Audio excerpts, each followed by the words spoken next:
சட்டம் மாறி வந்து மண்ணை முட்டும் காலில் சூழ்ந்து கைகள் தட்டும் வாழியவே தென்னவராட்சி திசைகள் எட்டும் நம்மவராற்றல் விண்ணை முட்டும் எட்டு திக்கும் முரசு கொட்டும் வாழியவே.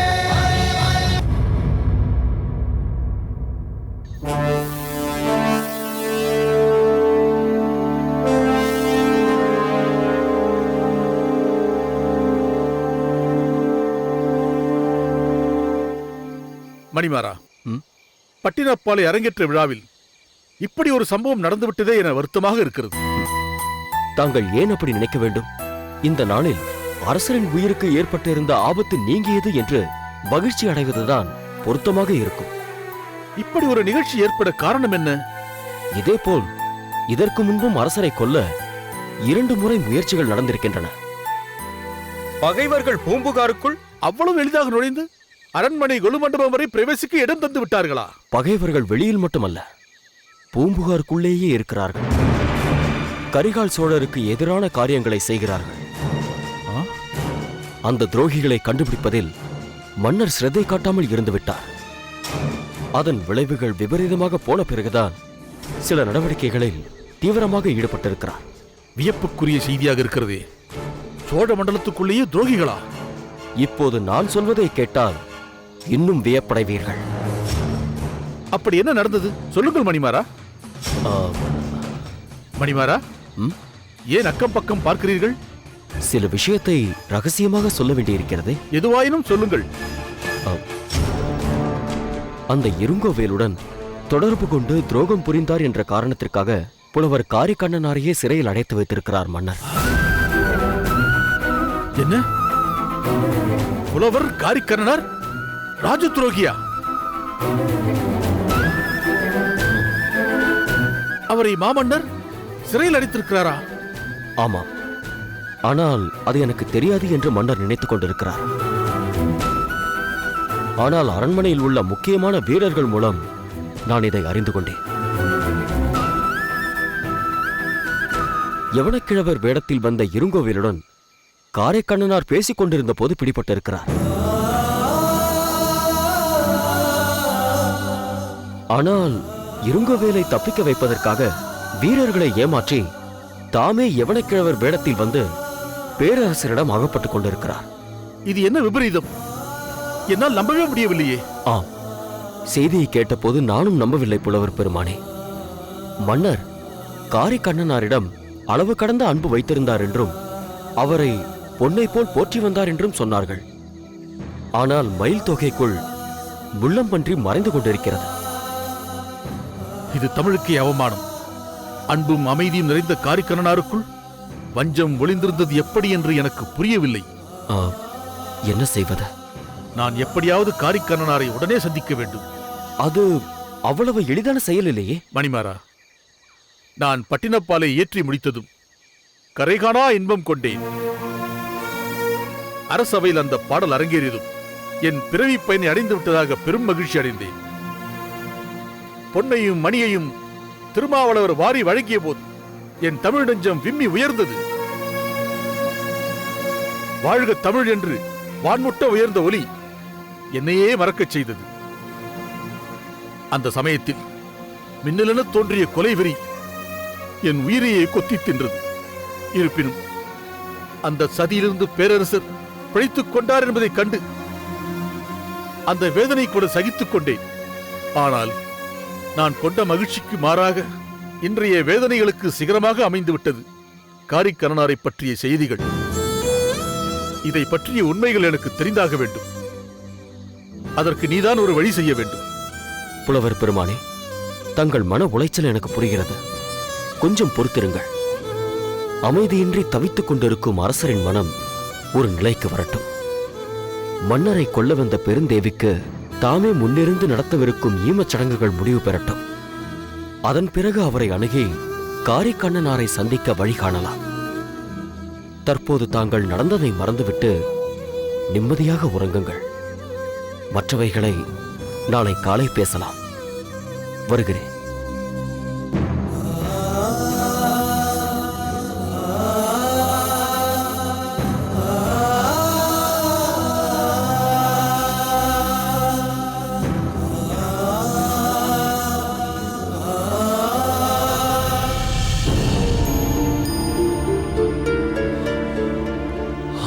பிரபு, பிரபு. திருமாரா, ஏன் இந்த பதட்டம்? எதற்காக இப்படி ஓடி வருகிறாய்? அதை உங்களிடம் எப்படி சொல்வது என்று தயக்கமாக இருக்கிறது. ஆனால் சொல்லாமலும் இருக்க முடியாது. அப்படி என்னதான் நடந்தது? தங்கள் நண்பர் இருங்கோவேள். இருங்கவேலுக்கு என்ன, சிறைப்பட்டு விட்டாரா? இல்லை இல்லை, வேறு ஏதேனும் விபரீதம் நேர்ந்து விட்டதா? அவருக்கு ஒன்றும் இல்லை. அதானே கேட்டேன். பிறகு என்ன? அவர் மனைவி பெருந்தேவி. பெருந்தேவிக்கு என்ன? அரண்மனையில் வாழ வேண்டிய என் அன்பு சகோதரி ஆரண்யத்தில் வாழ்கிறாள். தீராத நோயினால் பாதிக்கப்பட்டு வேதனைப்பட்டுக் கொண்டிருக்கிறாள். அதுதான் எனக்கு தெரியுமே. வேளிர்குல மகாராணி பெருந்தேவி பூம்புகாருக்கு வந்தார். என்ன என்ன? பெருந்தேவி பூம்புகாருக்கு வந்தாரா? நீ என்ன கனவு கண்டாயா? அவரால் தன் அறையை விட்டு வெளியே வர முடியாதே. அப்படிப்பட்டவர்தான் கரிகாலரை தன் கரத்தாலேயே கொல்ல வேண்டும் என்ற வெறியோடு தன்னந்தனியாக பூம்புகாருக்கு வந்திருக்கிறார். குழு மண்டபத்திலே நடந்த விழாவிற்கு மக்களோடு மக்களாக கலந்து உள்ளேயும் வந்து விட்டார். நோயால் கிடந்த என் சகோதரிக்கு தன் கணவரின் லட்சியத்தை நிறைவேற்ற வேண்டும் என்பதில் எவ்வளவு ஆவேசம் இருந்திருந்தால் இப்படி செய்திருப்பார். அதன் பின் என்ன நடந்தது? சோழ மன்னர் கரிகாலர் மீது கட்டாரியை வீசினார். ஆனால் ராஜ விசுவாசம் உள்ள ஒருவன் குறுக்கே புகுந்து அந்த கட்டாரியை தான் ஏற்று மன்னரை காப்பாற்றி விட்டான். எனக்கு புரிந்துவிட்டது. மறுக்கணமே வீரர்கள் சூழ்ந்து பெருந்தேவியை பிடித்து விட்டார்கள். இப்போது அவரும் பூம்புகார் சிறையில் இருக்கிறார், அப்படித்தானே? அவர் சடலம்தான் பூம்புகாரில் இருக்கிறது பிரபு. திருமாரா, என்ன சொன்னாய்? பெருந்தேவி என் தங்கை சடலமாக கிடக்கிறாளா? ஆம் பிரபு, தனது முயற்சி தோற்றுவிட்ட அதிர்ச்சியில் மடிந்து விட்டார். பெருந்தேவி, பெருந்தேவி, என் உடன்பிறவா தங்கையே, நீ என் மீது கொண்டிருந்த பாசம் கடலை விட பறந்ததல்லவா? வானத்தை விட உயர்ந்ததல்லவா? உனக்கு ஏன் இந்த நிலை வர வேண்டும்? நீ எதற்கு பூம்புகாருக்கு வந்தாய்? ஆண் பிள்ளைகள் யாருமே சோழ மன்னனை அழிக்கும் முயற்சியில் வெற்றி பெறவில்லையே. பெண்ணான நாமாவது அதை செய்து அவர்களால் முடியாததை சாதித்து காட்டுவோம் என்று வந்தாயா? தனது கடைசி முயற்சியும் தோற்றுவிட்டதால் உன் கடைசி பயணத்தை தொடங்கிவிட்டாயா? இனி என் கணவர் முகத்தில் விழிக்க எனக்கு தகுதியில்லை என்று இங்கேயே உன் உயிர் மூச்சை காற்றோடு காற்றாக கலக்கும்படி செய்து விட்டாயா? நோயோடும் பாயோடும் கிடந்து ஒவ்வொரு கணமும் சாவோடு போராடுவதை விட ஒரேடியாக செத்துப் போவதே மேல் என்று போய்விட்டாயா அம்மா? இந்த அண்ணனை மறந்துவிட்டு செல்ல உனக்கு எப்படி அம்மா மனம் வந்தது? உயிருக்கு உயிரான கணவரையும் வயிற்றில் சுமக்காத பெண்ணாக வளர்த்த தாமரையையும் விட்டு விட்டு செல்லும் போது உன்னை பற்றி மட்டும் என்னால் எப்படி நினைத்து பார்க்க முடியும் என்று சென்று விட்டாயா? பெருந்தேவி. பிரபு, அமைதியாக இருங்கள். தாங்களே சொன்னது போல் தனது லட்சியத்தை நிறைவேற்றும் முயற்சிக்காகத்தான் தன் உயிரையே தந்திருக்கிறார் வேளிர்குல மகாராணி. திருமாரா, என் நண்பன் இதை எப்படி தாங்கிக் கொள்ளப் போகிறான் என்று தெரியவில்லையே. அன்று ஆபத்திலிருந்து அவளை காப்பாற்றி மணந்தவன் இன்று அவளை காக்க முடியாமல் அவளை பறிகொடுத்து விட்டோமே என்று எப்படியெல்லாம் கதறப்போகிறானோ தெரியவில்லையே. அவனுக்கு ஆறுதல் சொல்லக்கூட நான் அருகில் இல்லாமல் போய்விட்டேனே. இல்லை இல்லை, என் தங்கைக்கு நேர்ந்ததை கேட்ட பின் நான் இப்படியே இருந்துவிட முடியாது. திருமாரா, நீ உடனே மங்கம்மா இங்கு வருவதற்கு ஏற்பாடு செய். சீக்கிரம் போ.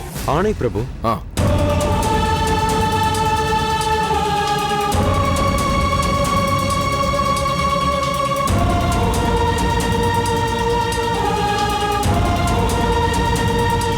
சோழ நாட்டின் மாமன்னரை கொல்ல சதி, அதுவும் அரண்மனைக்குள்ளேயே அத்தாணி மண்டபத்திற்குள்ளேயே புகுந்து இத்தகைய இழிவான செயலை செய்ய துணிந்திருக்கிறாள் ஒரு பெண். அது சரி, அதை செய்தவள் யார் என்று உனக்கு தெரியாதா? மறைந்து வாழும் இருங்கோவேளின் மனைவிதான் இப்படி செய்திருக்கிறாள். சிறுமையான இந்த காரியத்தை செய்த அவள் பெயர் பெருந்தேவியாம். இருங்கோவேளும் ஒரு வீரனா? கையாலாகாத கோழை, வாழ் பிடிக்க தெரியாத வஞ்சகன். நேர் நின்று போர் புரிய ஆற்றல் இல்லாமல் தன்னுடைய மனைவியை அனுப்பி பகை முடிக்க நினைத்திருக்கிறான் படுபாதகன். அனுப்பியதுதான் அனுப்பினானே, யாராவது ஒரு ஆண்மகனை அனுப்பியிருக்க கூடாதா? நோயால் பாதிக்கப்பட்ட மனைவியை சூதாட்டக்காயாக பயன்படுத்தி இருக்கிறான். இவனுக்கு எதற்கு முகத்திலே மீசை? இவனுக்கு ஏன் கையிலே வாள்? இவனுக்கு எதற்கு மன்னன் என்ற பட்டம், வீரன் என்ற விருது? ஐயா ஐயா ஐயா, ஊரெல்லாம் ஒரு விஷயத்தை பரபரப்பாக பேசிக் கொள்கிறார்களே. நமது மாமன்னரை கொல்ல சதி நடந்ததாமே, அது உண்மைதானா? உண்மைதான் பெரியவரே. ஆனால் அந்த சதியிலிருந்து மன்னர் காப்பாற்றப்பட்டார். இருந்தாலும் இனியும் அது தொடராது என்பது என்ன நிச்சயம்? சோழர் குல தலைவரை, மங்காத தமிழ் பெருமகனாரை வடபுலத்தான் தலைநொருங்க இமயத்தில் ஏறி நின்று 8 திசையும் முரசு கொட்டியவரை வாழ விடக்கூடாது என்று அந்த வஞ்சகன் இருங்கோவேள் திட்டம் திட்டு விட்டானே. இனியும் அவனை விட்டு வைக்கலாமா? மாமன்னருக்கு ஏதாவது நேர்ந்திருந்தால்? மன்னவா, சின்னஞ்சிறு வயது முதல் எண்ணற்ற துன்பங்களுக்கு ஆளானவர் அல்லவா தாங்கள்? பிள்ளை என்றும் பாராமல் கொள்ளி வைக்க முயன்றவர்களிடமிருந்து தப்பித்து கால் மட்டும் கருகி கரிகால் ஆனவர் அல்லவா தாங்கள்? இன்று தாங்கள் அரியணையில் அமர்ந்து அரிய பல சாதனைகளை நிகழ்த்திய பிறகும் அன்று மூட்டிய பகை நெருப்பு இன்றும் தொடர்கிறதே. இனியும் அந்த பகைவனை பதுங்கி வாழ அனுமதித்தால் தங்களை காப்பாற்ற முடியாத காரியம் ஆகிவிடும் போல் தோன்றுகிறதே மன்னா.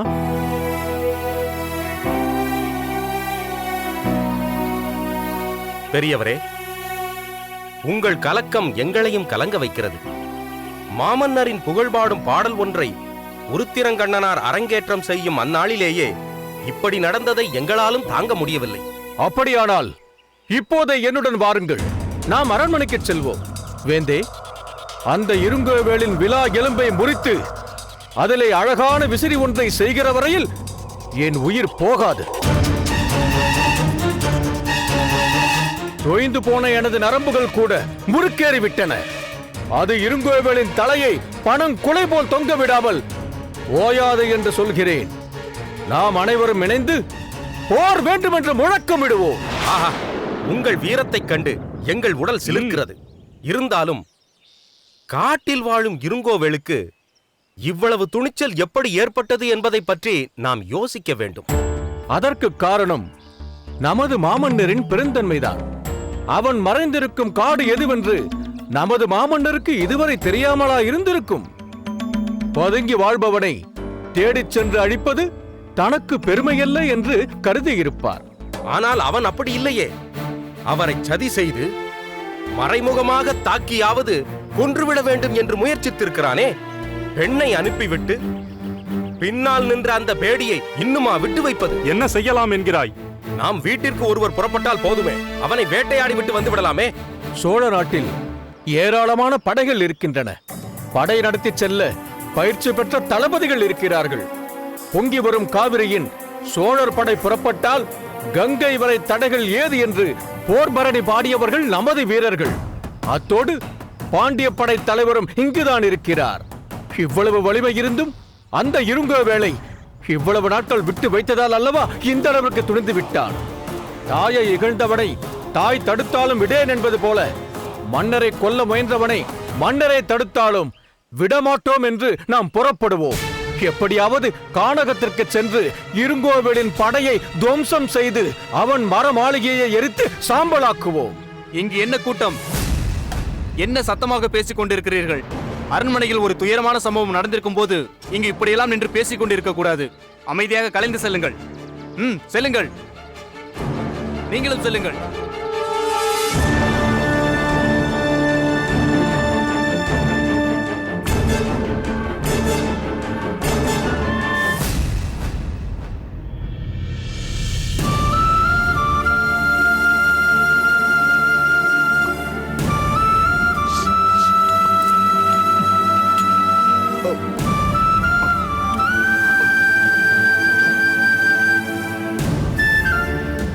சற்று பொறுத்துக் கொள்ளுங்கள். காயம் மிகவும் ஆழமாகத்தான் இருக்கிறது. ஆனால் விரைவில் குணமாகிவிடும்.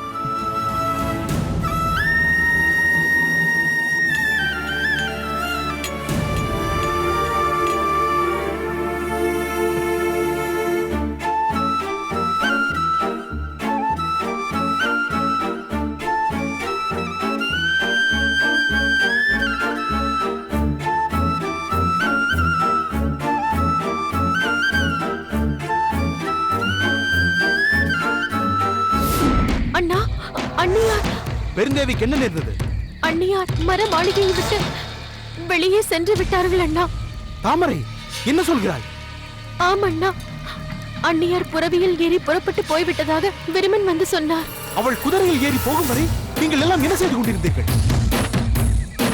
ஒரு நோயாளியை இப்படி வெளியே போக விட்டு ஏதோ கதை சொல்வது போல் சொல்லிக் கொண்டிருக்கிறாய்.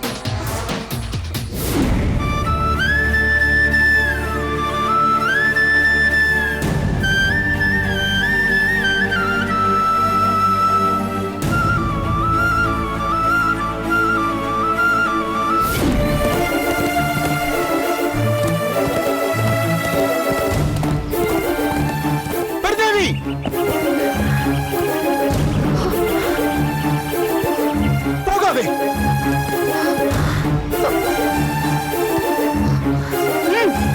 பெருந்தேவி, பெருந்தேவி போகாதே, நில்.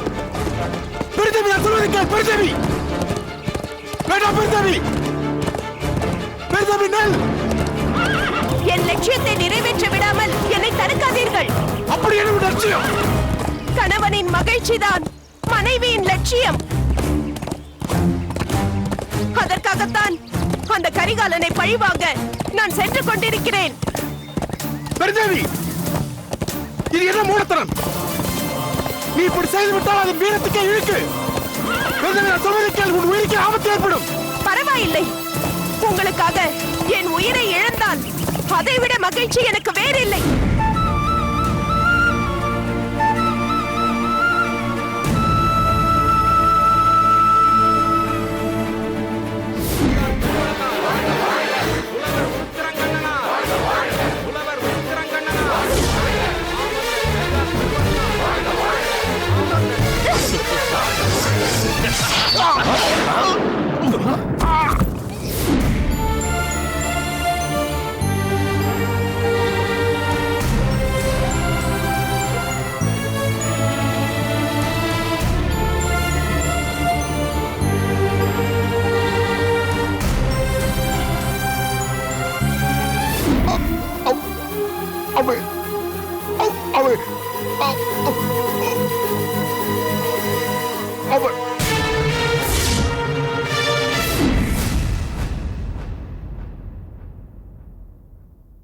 இருக்கட்டும், இருக்கட்டும்.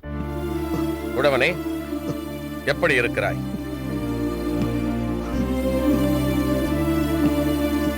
உடவனே, ஏன் அழுகிறாய்? தாங்கள், நான் தான் பிழைத்துக் கொண்டேனே. என் பொருட்டு நீ அல்லவா அந்த கட்டாரியை ஏற்றுக்கொண்டாய். அதனால் அல்லவா உனக்கு இந்த நிலை ஏற்பட்டது. நான் என் கடமையை தான் செய்தேன் மன்னவா. எவ்வளவு அடக்கத்தோடு கூறுகிறாய். நீ செய்த காரியத்திற்கு நான் என்ன கைமாறு செய்ய முடியும்? என் நாட்டையே கொடுத்தாலும் அதற்கு ஈடாகுமா? என் இதயபூர்வமான நன்றியை ஏற்றுக்கொள். இந்த அன்பு ஒன்றை போதும் மன்னவா. தங்கள் மீது கட்டாரியை எறிந்தாளே, அவள் என்ன ஆனாள்? அந்தோ பரிதாபம். அவள் தன் காரியம் கைகூடாத ஏக்கத்தில் அங்கேயே விழுந்து மடிந்து விட்டாள்.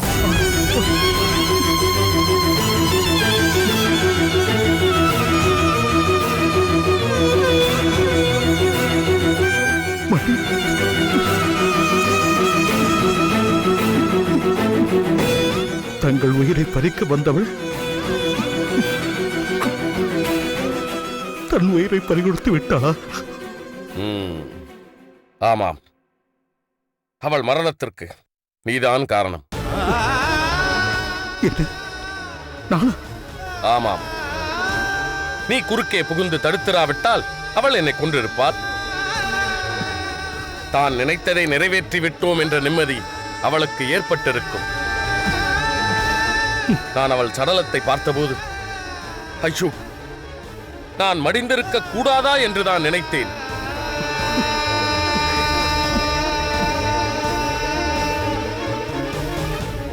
ஏன் அழுகிறாய்? உன்னுடைய மன்னன் தன்னை கொல்ல வந்தவளுக்காக பரிதாபப்பட்டு சாக விரும்புகிறானே என்று கலங்குகிறாயா? நீ அவள் சடலத்தை பார்த்திருந்தால் நான் சொல்வது சரிதான் என்று புரிந்திருக்கும். நீ பார்த்தாயா அந்த அரசியின் உடல்நிலையை? இல்லை இல்லை, நீ பார்த்திருக்க முடியாது. உன் கவனம் முழுவதும் என்னை காப்பாற்றுவதில் இருந்ததால் அவளை கூர்ந்து பார்த்திருக்க மாட்டாய். இருங்கோவேளின் மனைவி பெருந்தேவி அணு அணுவாக நோய் கிருமிகளுக்கு தன் உயிரை தந்து கொண்டிருக்கிறாள் என்பது தெளிவாக தெரிகிறது.